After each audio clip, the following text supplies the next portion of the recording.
Alright, I know what it's time for. You want me to talk about that 70s blues rock album with some prog elements that features a flying pig on the cover. Oh, don't worry, I'm the one to get you covered. I got that album right here. Wait a minute.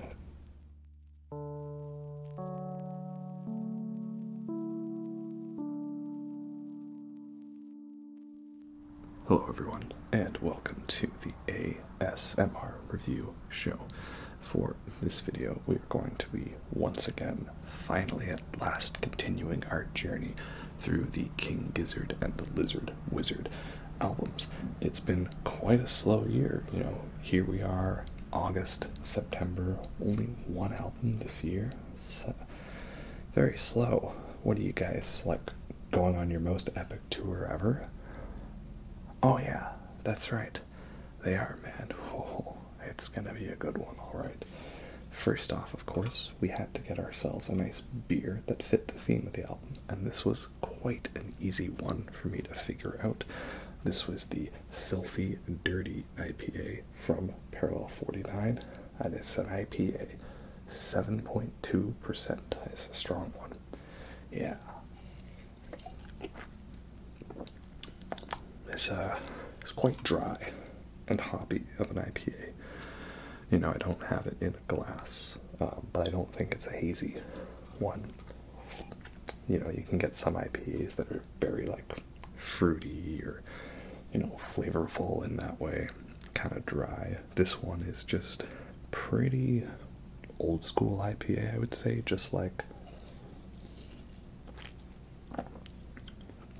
it's very hoppy and dry. So if you're not into that sort of thing, this one ain't for you. But I knew that this was a beer that has a pig on the cover, and it's pretty appropriate for the album that features little piggies in it, making George Harrison proud. And it says it's time to get down and dirty. This West Coast IPA may be full of filthy amounts of fruity and tropical hop character, but it's nothing but clean on your palate. All those other IPAs are a bore. We're here to hog the spotlight. Oh yeah. So yeah, that's a nice one. I haven't had this one in quite a while. I like Parallel 49's beer. They have that Jerk Face 9000 one, which is pretty good. They have another one, which I haven't seen forever, because it used to be called something else, and now it's called Ruby Tears. But I'm wondering if they discontinued that one. I hope not. That'd be unfortunate, because I know originally it had a bit of a different name that we don't really think is okay anymore. But I liked that one a lot, Ruby Tears. It was good. And their lager, the Kraut Lager from Parallel 49, that's probably one of my favorite lagers. It's just a good, straightforward beer. Just all around great. Yeah, Parallel 49's a good beer. And they got good coffee, too, Oh, yeah. So, yeah, new King Gizzard album, Flight b741, will be getting to the record soon. They're on a very epic tour right now, and I will be seeing them at a couple of stops on the tour, so that's going to be a lot of fun. If you do happen to see me there, feel free to say hello. I'll be there, having a good time. And I love how they're streaming all of the shows on YouTube for free, because they're just you know what, let's just, buy the online ticket for everyone, right? They ditched that whole Nugs subscription service thing where you had to, pay for it, but you couldn't download it. You could only pay for it to stream it, and it's kind of lame, and I know that that's, the big one that does it, but, I just cut out the middleman, do it ourselves. I like that a lot. I've been watching some of the footage from it, and it's looking great. I cannot wait to see what they play live. I will be at the Gorge. Yeah, I'm going to be seeing them at the Gorge, so if you see me there, feel free to say hi. Anyway, enough about that. Let's get on with the record.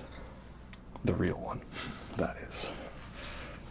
This is Flight b741, And of course, once again, we have the cardboard sleeve that they ship it in, which is nice, and I like how they've started stylizing them a bit, you know, give them some cool artwork. So that's fun.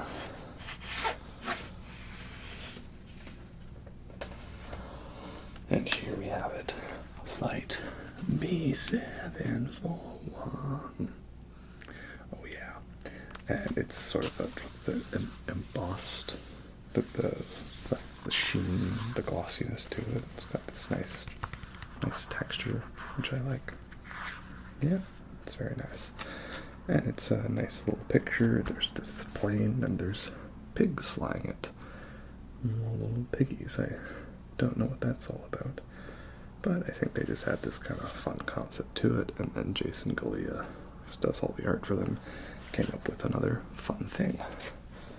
Yeah, so that's cool. And on the back we've got a photo of the band, and there's a puppy on the cover, so that automatically makes it a good album, because you've got a dog on it.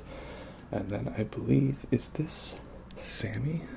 Because Sammy is the sound guy, and I think he's credited as doing lap steel or steel pedal guitar, you know, that slide guitar sound on the album. So we've actually got another 7th member of King Gizzard, you know, who actually contributes to the album, unlike Eric, who literally contributed nothing on Paper Mache Dream Balloon. Yeah, and the track list, of course. And this is the Gatefold album, which opens up, and we've got more pigs. 3 different ones, actually. Actually, there's 8 of them, which makes me wonder, is the 8th one meant to be Jason Galea? So, like, each one is a member of the band, perhaps? I don't know. Could be a possibility. And then there's also a poster that it comes with, and that's always nice.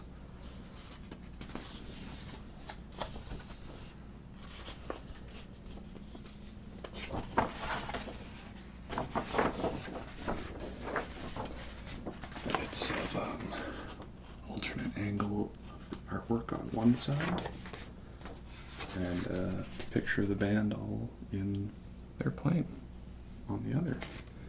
Yeah, that's nice. Something about these guys, they like always come up with like a look or a scheme for the album, and then it just seems like they're totally in the zone for it. Like they had those silly looking eclipse goggle things for Silver Cord, but they were just all like, oh yeah, we're gonna stand here looking all badass and majestic for it. Oh yeah, because that's just what we do. And then, of course, inner lyric sleeve with all the lyrics to them here and the writing credits and all that. And yeah, as we see, there's a plus Sammy pedal steel. Okay, that's cool. Ambi, Cavs, Cookie, Joey, Lukey, Stu, and Sammy. Yeah. Because I think he's the sound guy at their shows, because Joey's always saying, yo, Sammy, make me sound good. And, actually, yeah, does it have, like, writing credits as to who wrote them? I don't think so, actually. Yeah. I wonder if it's, like, all songs credited to the whole band, perhaps, sort of thing. I don't know. It's got, like, the credits of who played on what. But, you know, not more so than that. And then the record itself is just a standard recycled black wax, as they say. Yeah. So, this album's sound is 70s blues rock, is I believe the common term we say for this sort of thing. Now, what do I think of this album?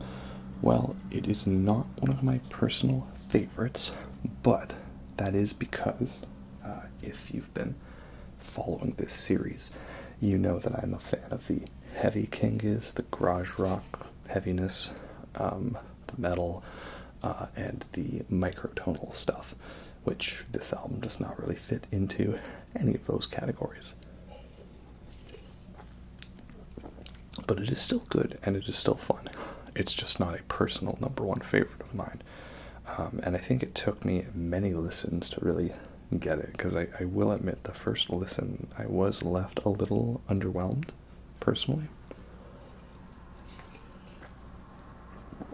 But I have been listening to it a lot more, and I think I have almost every single one of the songs from the album stuck in my head in some shape or capacity.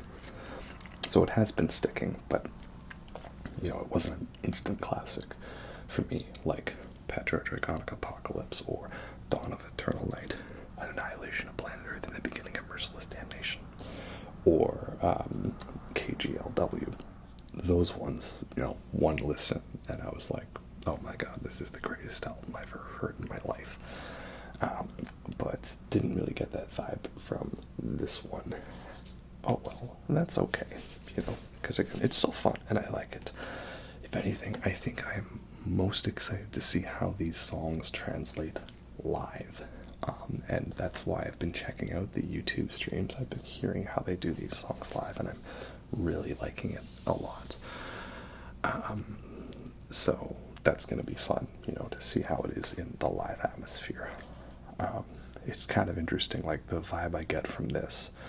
I think I said this before regarding Ice Death, Planets, Lungs, Mushrooms, and Lava, is that it was the studio album is the blueprint for the real version, which is the live version. But I feel that is more so the truth now with this album, because you have some jammy songs on Omnium Gatherum, like Dripping Tap, and you've got Ice Death, where those songs on the studio album are the blueprint for the live version, but they're also still pretty jammy and epic as is. I love live Magma, but studio Magma is still 9.5 minutes of goodness. And then, Land Before Time Land and all that. It's a Laminated Denim. Again, 2 15-minute long space rock sounding songs. Silver Chord, there was 2 versions of the album, and the extended version is essentially the live version, with all of the Petrodragonic references to highlight that yin-yang thing they had going on there. But this is the one where I feel it's the most. There's the studio version, which is the blueprint, and then there is the live version, which is the real one. Because just hearing the way they do songs like Daily Blues or Raw Feel live, it has a totally different energy to it, which I really like. That makes sense. So again, this is good, I really like it, but I guess, really, if it was a tier list, this would be a B tier album, because it's in the name, right there. Flight B741, they should have called it Flight S741, then I would have liked it more. So also the other thing for me is this album feels very backloaded. I'd say my least favorite songs, or the ones that stuck with me the least, are the first couple of songs. Like, I thought Mirage City was a fun way to start, but that one never really hit me. I was waiting for a double time feel, and they don't really do that. It still has this slowed down bit even when it speeds up. Some people were comparing that one to like Pink Floyd, like specifically the second half of the song, and I don't personally get that per se. I don't know, there were people comparing this whole album to Journey, Kansas, Pink Floyd, Grateful Dead, Beatles, and I don't really see so much of that here. The Pink Floyd influence, I don't notice that too much per se. For Beatles influence, I would say that the title track, Flight B741, is a very Beatles sounding song. There's that one refrain where it just seems like it keeps descending.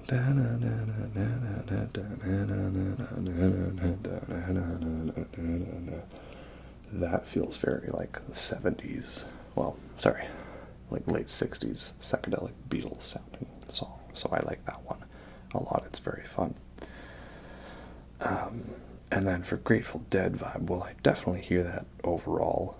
I would say perhaps Antarctica gives me that most vibe, because there's this kind of like rolling feel with the drums. The drums are just constantly going. There's lots of percussion. It just feels like there's a constant movement to it. Definitely gives me some Dead vibes. And of course, when Dead was touring as the Dead and Company, they had 2 drummers. So, that was a really good vibe there for them to have this just feeling of constant movement and jamminess to it.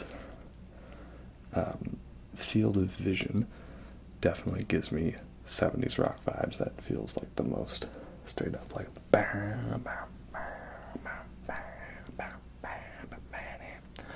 that one's a good one. Raw Feel, also good. Definitely like Hog Calling Contest, just the vocal harmonies of them saying that b741 like a radio jingle. Love that. That one's fun. Of course, Le Risque, the single they released from it, is a fun one. I like how each member gets their own verse to shine.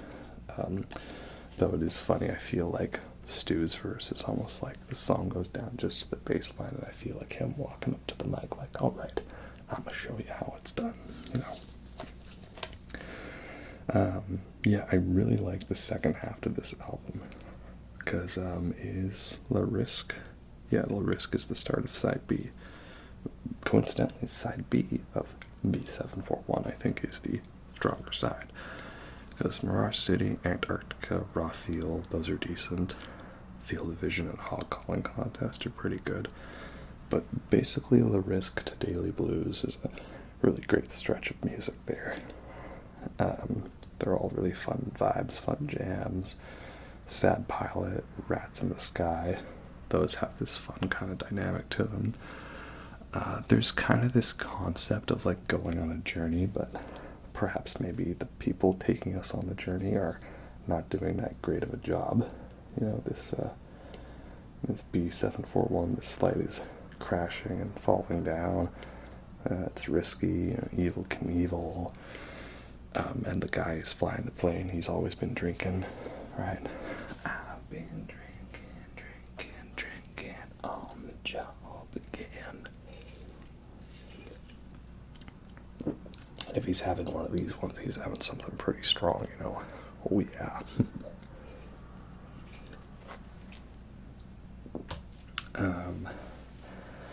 I love the vocal harmonies on Rats in the Sky, but probably the best track for me was Daily Blues, because that's the only one I feel where they kind of have a half studio, half live version on the record. Every other song feels pretty short and concise. Like, okay, that's the song and that's it, and we'll touch it up later when we play it live. But Daily Blues is the one where it feels like we'll jam this one out a bit longer because it's the last song, and I like it. This great bit. Daily Blues, doom daily and nightly, getting fucked up daily, getting fucked up daily. And then just the final line, b741. There's a fun ending to the album, it says get on your horse and ride out, and then it ends with like a horse sound effect. I'm like, oh, is this the prequel tease for Eyes Like the Sky 2? Well, unfortunately, Ambrose's dad, right, he passed away from us recently. Oh well, I guess we're not going to get that one, but I'm sure it's what he would have wanted. He's a self-proclaimed Western nut, Broderick Smith, that's his name. Yeah. Mr. Broderick Smith, unfortunately, no longer with us. Yeah. So yeah, that is Flight B741. Again, I have not read too much into like the musical theory of the album or most of the lyrics or the concept, but I do seem to understand it, and it does make for a fun listen. But I'm probably putting this one mid-tier for King Gizzard. You know, they had a sound, and they made another great album with that sound, and I like it. And I think I'm looking forward to seeing a tour for this album where this will be given special attention to be played live. Like, I've seen the way they went from, like, what was it? They did, like, Raw Feel into Mr. Beat to Daily Blues or something like that. That was great. That was awesome. Really liked that a lot. So, that is good. And this album's good. But, again, you know me, I like my heavy metal, and I like my microtonal Giz the most. But, of course, you know, whatever King Gizzard does, I'm going to like it in some shape or capacity. Just some stuff I like more than others. I guess this one feels kind of small scale. You know, it feels like short, sweet, and simple compared to the last set of albums that have been very big and epic. You know, we had Silver Cord, which was a much more deceptively large album than what I thought.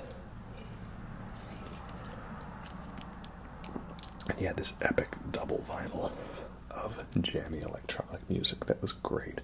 And then Petro Dragonic Apocalypse, just absolute balls to the walls, the most insane heavy album they'd ever done before. Probably my favorite Giz album. And then before that, you had the triple release of Ice Death, Laminated Denim, and Changes. 3 albums that on their own were good, but like together represented this craziness of having 3 completely different albums all at once, each with a different vibe. And then Timeland is an album, but it's kind of a more of a for the fans thing, I find. But that was the counterpoint to Omnium Gatherum, you know, a giant double album. Their first real double album. Essentially the King Gizzard's White Album, right? That was great too. It was Odd Mince Meats Gumboot Soup Part 3. The trilogy was complete. Yeah. And so now we have this one. It's a short, sweet little bluesy album with some songs about planes crashing and pigs. Cute little piggies. Yeah. So that's that. The review of this album. Again, it's good. It's fun. I like it. It is probably some people's favorites. Like, I know some people think Changes is one of the best albums, and I think that one is good. Some people think Papier-Mâché Dream Balloon is the best Giz album, and I think that one's okay. Really, just depends on what style of Giz you're into, you know. And I like my heavy stuff. But man, the crunchy distortion they got on this one is pretty tasty, not gonna lie. So anyway, yeah, that's all I gotta say about that album. Again, really excited to see King Gizzard on tour. I'll be there at the Gorge, so if you see me, feel free to say hi. And yeah, let's all have ourselves a good time getting fucked up daily. Oh yeah.